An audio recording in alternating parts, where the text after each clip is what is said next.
রাজনীতিতে আমরা কেউ আসি যাই না, রাজনীতির মধ্যেই আমরা নিমজ্জিত থাকি। রাজনীতিবিদ হয়তো রাজনীতি নিয়ে বেশি কথা বলে, মেইন স্ট্রিমে এসে আপনাদের সামনে ক্যামেরার সামনে দুটো স্লোগান দেয়, কিন্তু আমার দেশের এবং পৃথিবীতে যত মানুষ আছেন প্রতিটি মানুষ রাজনীতির মধ্যেই অবস্থান করেন, সেটা আপনি কনসিয়াসলি হোক সাবকনসিয়াসলি হোক। এখন হয়তো আমি যে নির্বাচনে লড়ছি সেটা আলাদাভাবে আপনারা অবজার্ভ করছেন, আর নির্বাচনে যখন লড়তে এসেছি জেতার উদ্দেশ্য নিয়েই এসেছি, কারণ আমি যদি না জিততে পারি তাহলে সেই অ্যাডমিনিস্ট্রেটিভ ক্ষমতা যেখানে আমি দেশকে বদলাতে পারবো সেটা তো আমি অর্জন করতে পারবো না। তাই আমার প্রধান লক্ষ্য সেটাই। আর কাউকে আমি কম্পিটিশন মনে করি না, বরঞ্চ অন্যদের কাছ থেকে শেখার চেষ্টা করছি। যাদেরকে আমার সাথে আছেন বা আমার অপোজিশনে আছেন তাদের কাছ থেকেও কতটুকু শেখা যায়, তারা কি স্ট্র্যাটেজিস নিয়ে আগে সফল হয়েছেন সেটা বোঝার চেষ্টা করছি।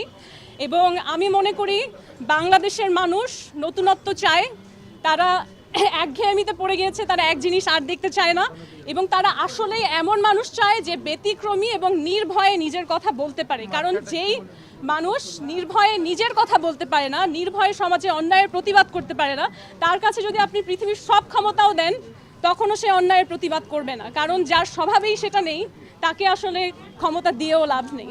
তো আমার প্রধান উদ্দেশ্য হচ্ছে এটাই, দেশের জন্য কাজ করব। যদি জিতে যাই আলহামদুলিল্লাহ, কিন্তু আমার এই প্রত্যয়টা স্থায়ী হবে ইনশাআল্লাহ। ঢাকা ৮ আসন, ট্রাক মার্কা, গণ অধিকার পরিষদ থেকে আমি মেঘনা আলম।